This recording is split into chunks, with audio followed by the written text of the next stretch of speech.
আপনার বুঝে আসুক আর না আসুক, হয়তো একটা কাজের অর্ডার করছে, নেতারা তো বোঝে না, যখন তখন বলে আন্দাজি করে আমাদের কানে ব্যাপারা নাচছে, যত বোঝে না টাকার একটা ভর্তি করে।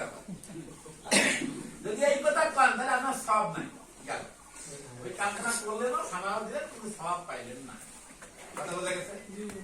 এরকম করে না অনেকে, দায়িত্ব ছিল তোমার মানে একলা একলা বিল করে, দৌড় দৌড় করে একলা একলা যায়, একলা একলা করে আমার শোনার তো ওরা সব পায় না। এরকম রোগ যদি আমাদের মনে থাকে এটা পারবো। এখন এমন একটা অর্ডার করছে আপনি বুঝতেছেন না, কি সময় ফিরে কারণ কি কথাটা লাগছে আপনার বুঝে আসবো না, তবুও করতে হবে। আপনার কাজে বুঝে আসুক আর না আসুক, জ্ঞানী অর্ডারটা করবেন, বুঝলেও করবেন না বুঝলেও। তাহলে বুঝা গেল যে সন্তুষ্ট চিত্তে আনুগত্য করতে হবে, বুঝে আসলেও করতে হবে না আসলেও গড়িমসি করার কোন সুযোগ নাই।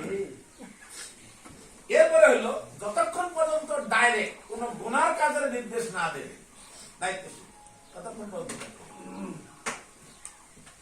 আর যদি গুনার কাজের নির্দেশ করার দরকার নেই, তাহলে দেখা গেল যে আপনার আল্লাহ এবং আল্লাহ রসুলের আনুগত্যটা নিঃস্ব বা বিচার দরকার নেই।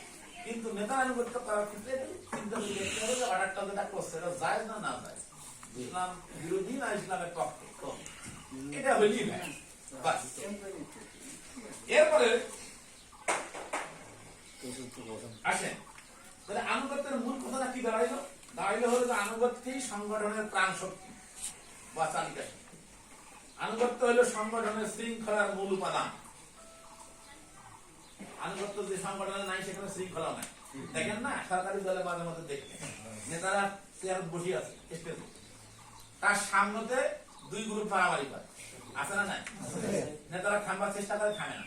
তারপরে দেখা গেল আর একজন বড় নেতা এলো, তখন নিয়ে আসি থামাই।